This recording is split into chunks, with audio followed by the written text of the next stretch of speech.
Hey, this is Josh from Silverstein, and you're watching TV6.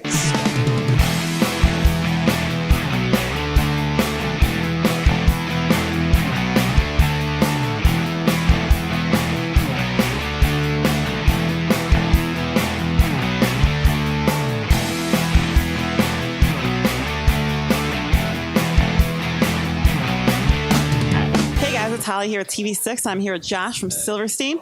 So to start, the lineup for Warped Tour this year is pretty incredible. Do you guys ever have free time to hang out with other bands, or with some behind-the-scenes things that go on with you guys? Absolutely. That's one of the beautiful things about Warped Tour is you play your short little set and you have most of the rest of the day off to be social or watch some of the great bands that are on the tour.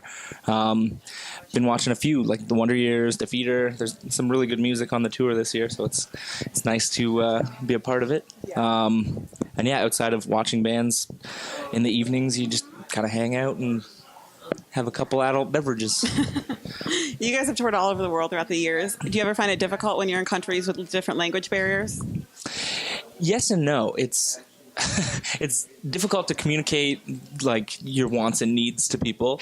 But for the most part, they're looking out for you anyway. It's not like just being a tourist and having a fend for yourself. Like, you're in a place and they know who you are and why you're there, so they are accommodating. Right. So it's kind of nice. And furthermore, like, it's interesting to strip down your communication to that very basic level of just conveying what you need with gestures and very few words. It's kind of refreshing sometimes because, I mean, you talk a lot other places, and it's kind of nice to just kind of be a little quieter. Yeah. And kind of going along with that, aside from Canada and the U.S., like, what are some of your favorite countries to play? We have started going to Russia in the last couple of years, and the shows there are amazing. The people that come out to the shows, I guess, have not had the opportunity to go see a lot of the bands from North America because most don't go over there. So when you do go, they come out in droves, and they're going completely nuts. Also been exploring a lot of Southeast Asia. Indonesia, Philippines are both huge for us. A lot of fun to kind of go experience other cultures and be there for a purpose, playing music. And I know you guys do a lot with Skate for Cancer. What's your involvement with them? Well, basically, Rob that runs Skate for Cancer is a very, very dear friend of ours.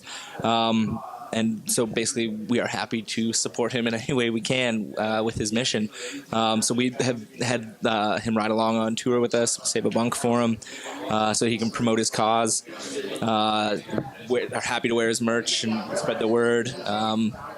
And just talking about the cause, which is what really his cause is all about. It's not so much about raising money for research or finding cures or anything like that. It's about prevention and just being open and having it be okay to talk about cancer and everything involved with the way that it tears a family apart. It's basically about awareness. So having more and more people talk about it is spreading the message. Yeah.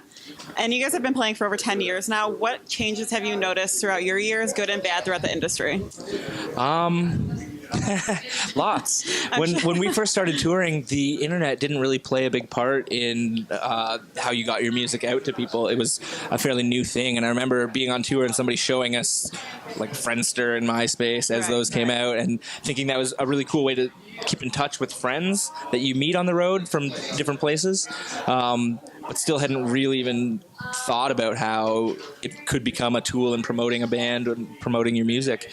It's amazing how much a role that plays in the music industry now. Like, bands can be made in a day by just putting a song up and having it hit enough people, and that's kind of weird. Yeah, we've always been more of the kind of like hard work, plugging away, touring, taking your music to, like, physically taking it to people as opposed to just having it available online. So that's interesting. The other thing that is, I feel, a much newer thing as well, at least in underground, alternative music, whatever you want to call it, is the use of backing tracks.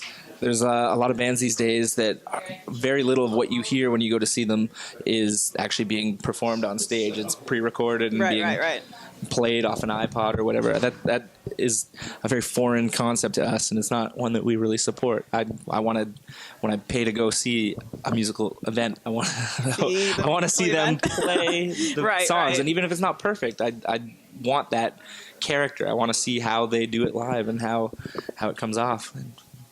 Kind of going along with that, you guys, since you've been out for so long, how have you managed to stay so level-headed and kind of had the same interaction with your fans and everything? Because you guys always seem like really on it with your fans, and like, I think for the most part, we all just feel really privileged to be here.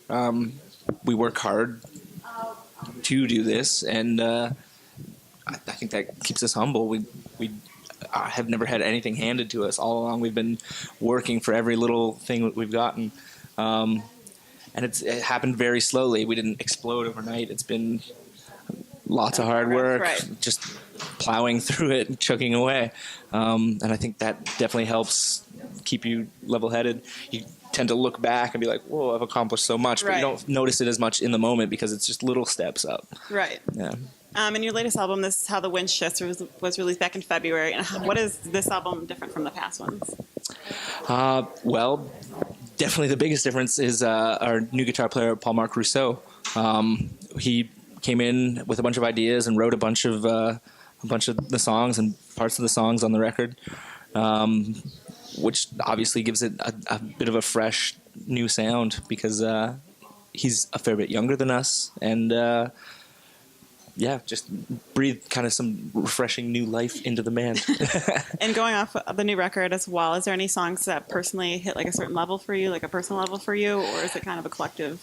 Absolutely. I actually feel more connected to a lot of the songs on this record. I went through a pretty nasty breakup right around the time we were starting to work on the record.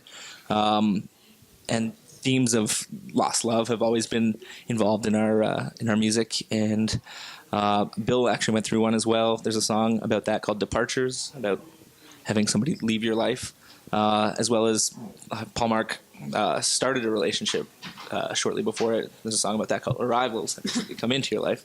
And I actually really like the lyrics to both those songs. I think they're well crafted, and I think they speak volumes about the relationship experience, especially of somebody that's away all the time. Right. Awesome. Thank you so much for joining us today. Pleasure. Good luck on the set. Thank you very much.